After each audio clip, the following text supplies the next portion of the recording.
ধর্ম যদি না হয় মতি দুঃখ পিতার আছে।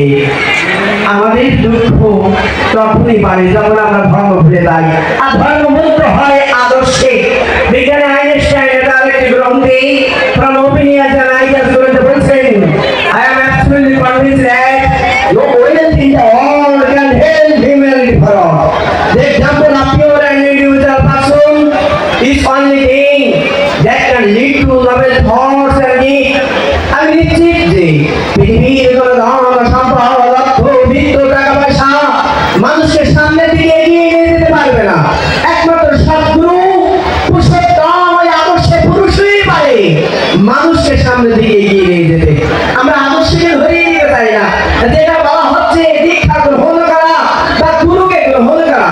আমরা যদি কোরআন শরীফ পড়ি, কোরআন শরীফে বলছে নূরে ইলাহে ইল্লা কুল্লে শাইইন মিন নূরে, ওই খোদার জমিন থেকে নবীর সৃষ্টি, আর এই নবীর জমিন থেকে জগতের সৃষ্টি। আমাদের গুরুর থেকে ওই ঈশ্বর থেকে গুরু, আর গুরুর থেকে এই বিশ্ব ব্রহ্মাণ্ড সমস্ত কিছু সৃষ্টি হয়েছে। আমাদের বাইবেলে বলছে saint John chapter number 14:11 verse number 11, সেখানে বলছে I am the Father and the Father in me. তোমরা বিশ্বাস করো আমি ঈশ্বরে অবস্থিত আর ঈশ্বরও আমাতে অবস্থিত।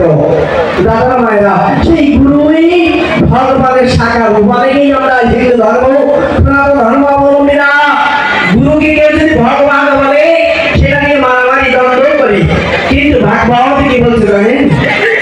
ভাগবত বলছে স্পষ্ট ভাবে সপ্তম স্কন্ধ 15 অধ্যায় 26 নম্বর শ্লোক, সেখানে ভাগবত বলছে যস্য সাক্ষাৎ ভগবতী জ্ঞান বিপদে গৌরব মত্তাসে দেশুদম তস্য সর্বং কুঞ্জর শৌচব।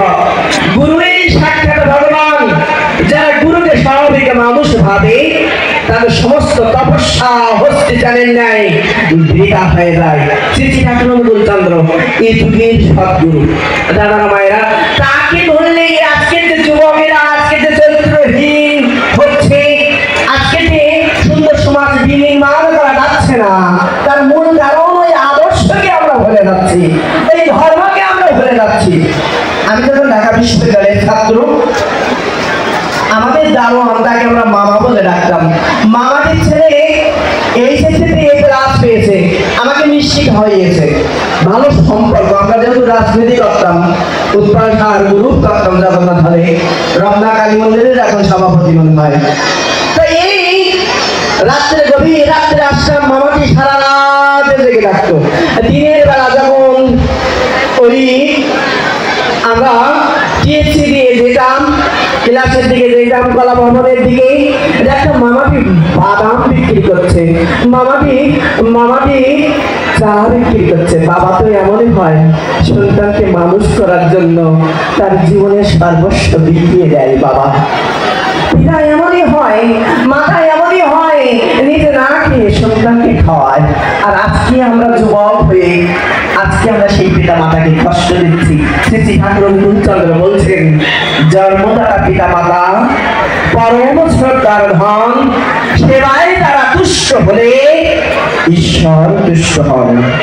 ওই ঈশ্বরকে যদি তুষ্ট করতে চাই, আগে নিজের মা বাবাকে তুষ্ট করতে হয়। শ্রী ঠাকুর অনুকূলচন্দ্র তিনি শুধু ঈশ্বরবিধি দেননি, তিনি দিয়েছেন ঈশ্বরবিধির সাথে পিতৃবিধি এবং মাতৃবিধি, যার মাধ্যমে আজকে যুবকেরা সুন্দর চরিত্রের অধিকারী হতে পারে। মামাটি প্রত্যেক দিন তার ছেলের গল্প করে। আমি ধুতি পরেও ইউনিভার্সিটিতে ক্লাসে যেতাম। তা মামাটিকে একদিন বলছিলাম, মামা আপনার ছেলেকে গুরুকে ধরিয়ে দিয়েছেন, এত কিছু পরে ফিজিক্স কেমিস্ট্রি ম্যাথ বায়োলজি ওরা কোনো সময় হয়নি। একদিন মামাটি হঠাৎ করে কাঁদছে। কেন কাঁদছেন? বলছে জানেন আমার ছেলেটি মেডিকেলে চান্স পেয়েছে, কিন্তু আজকে নেশাগ্রস্ত হয়েছে, আমাকে আজকে চড় মারছে, আমাকে আজকে আঘাত করছে, বলছে এক্ষুনি 5,000 টাকা ফেলো, তা নাহলে তোমাকে এই ঘরে থাকতে দেওয়া হবে না। আমাদের ছেলে মেয়েরা লেখাপড়ায় বড় হচ্ছে। দাদারা মায়েরা, আপনি আমার বলছেন লেখাপড়ায় বড় হলেই শিক্ষার গায়ে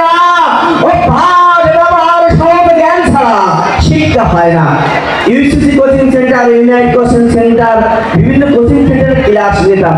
একদিন দেখছি আমার এক ছাত্র, সে এমএ পাস করেছে, রিক্সা থেকে নেমেই বার্গেনিং করে রিক্সার যে চালক তাকে একটু চর মেরে বসলো।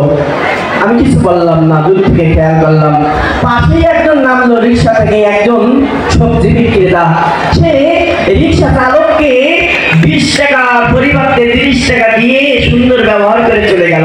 বলতে পারেন কে শিক্ষিত? যে এমএ পাস করেছে সে শিক্ষিত, না যে ওই যে চালকের সাথে সুন্দর ব্যবহার করছে সবজি বিক্রেতা? সেটি ঠাকুর এই জায়গায় জোর দিয়েছেন যে পরিবারের শিক্ষা আগে দরকার। আজকে আমরা মা বাবারা আমরা সন্ধ্যাবেলায় আমরা এক জায়গায় বসি না। আজকে মা বাবারা আমরা সন্ধ্যাবেলায় টিভি টেলিভিশনের দিকে ধাবিত হচ্ছে। আজকে আমরা এক জায়গায় বসে খাই না, গাইতে ইচ্ছা করে। আগে কি সুন্দর দিন কাটাইতাম, আগে আমরা এক জায়গায় বসে গেতাম, আমাদের মা বাবারা এক জায়গায় বসে যেত। আর এখন মারা বলে সিরিয়াল সময় হয়ে গেছে, খোকা তুই খেয়ে নে। 3টা মিনিট সময় দেন আপনার সন্তানকে। আপনার সন্তান যদি চরিত্রহীন হয় তখন বলবেন, যখন ঘুমাবে বাবা বা মেয়ে হলে মা তুই সারাদিন পড়ছিস, মাথায় একটু হাত বুলিয়ে দেবেন। খাওয়ার সময় একটু পাখার বাতাস করবেন, স্কুল থেকে আসলে একটু যত্ন করবেন। আজকে তো মা বাবারা আমরা এই সময়টা দেই না আমাদের সন্তানদেরকে। শুধু সন্তানের দোষ নয়, আমাদের শ্রী ঠাকুর অনুকূলচন্দ্র তিনি ইষ্টবিধির পরেই অগ্নিহোত্র করতে বলছেন। আজকে ছেলে মেয়েদেরকে গীতা পাঠ করাই না আমরা। শ্রী ঠাকুর অনুকূলচন্দ্র শিক্ষা যে সবাইকে গীতা পড়াবি, শোনাবি, শিখাবি। 6ষ্ঠ অধ্যায় 1 নম্বর শ্লোক বলবেন। সেখানে কি বলছে জানেন? অনাশ্রিত কর্মফলম কার্যম কর্ম কারতিনা ইয়া সন্ন্যাসী তদোগিতা ননির অগ্নিন চ অক্রিয়। অনাশ্রিত কর্মফলম বলছে যারা কর্মফলের আশায় কর্তব্য কর্ম করে না এবং অগ্নিহোত্র আদি কর্ম করেন, সেই সন্ন্যাসী, সেই যোগী। আর আমরা সন্ন্যাসী বলতে আমরা অপব্যাখ্যা করছি। কি ব্যাখ্যা করছি? সন্ন্যাসী মানে গেরুয়া বসন, সন্ন্যাসী মানে গৃহ ত্যাগ। শ্রী ঠাকুর অনুকূলচন্দ্র সন্ন্যাসীর সংজ্ঞা দিয়েছেন সব প্রবৃত্তি রদার ইষ্ট কার্য লয়ে, সেই তো সন্ন্যাসী, সেই তো যোগী। কাল না তো তার ভয়ে। দেখেছেন গীতার অপব্যাখ্যা হচ্ছিল। আমরা বন্দে পুরুষোত্তম ধ্বনি দিই, কিন্তু কেন দিই জানেন? বন্দে পুরুষোত্তম ধ্বনি কিন্তু আমাদের শাস্ত্রেই আছে।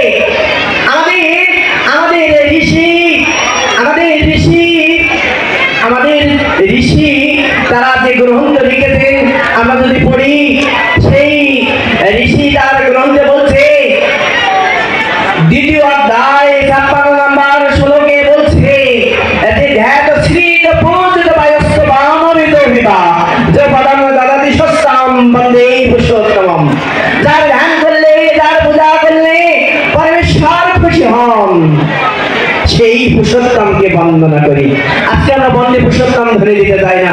যাই হোক, আমার সংকেত চলে আসছে, তাই এইটুকুই বলবো। এই পুণ্যতীর্থ এখানে আলোচনা প্রসঙ্গে 3য় খণ্ড 103 নম্বর পৃষ্ঠায় ঠাকুর বলছেন, আমাকে আমার মায়ের কাছে নিয়ে চল, আমাকে আমার মায়ের কাছে নিয়ে চল, তোরা আমাকে হিমায়ত করে নিয়ে চল, তোরা আমাকে হিমায়ত করে নিয়ে চল। আলোচনা প্রসঙ্গে 17 খণ্ডে ঠাকুর বলছেন এই পুণ্যভূমিতে, এই পুণ্যভূমি হিমায়ত করে ধানে কত নাম, কত ধ্যান, কত কীর্তন হয়েছে। এই মাটি সামান্য মাটি নয়, এ মাটি পৃথিবীর মহাতীর্থ, এ মাটি পৃথিবীর মহা মিলন মেলা। তাই আসুন হেমর চিত্ত পুণ্য তীর্থে যাবে ধীরে, আদি ভারতের মহামানবের সাগর তীরে বেদায় দাঁড়িয়ে দুবাহু বাড়িয়ে নবীনর দেবতারে উদার ছন্দে পরমানন্দে বন্দনা করি তারে। এই মাটিকে বন্দনা করি। আর এই মাটিতে তারা অক্লান্ত পরিশ্রম করেছেন, আমাদের এই আশ্রমে নিরলস কর্মী, তাদের প্রতি শ্রদ্ধা রেখে আমি আমার নাতিদের কথা এখানে শেষ করছি। ওম সর্বভবন্তু সুখিনো সর্বসন্তু নিরাময়া। सर्वे भद्राणि पश्यन्तु मा कश्चित् दुःखभाग् भवेत् वन्दे विश्वोत्तमम्।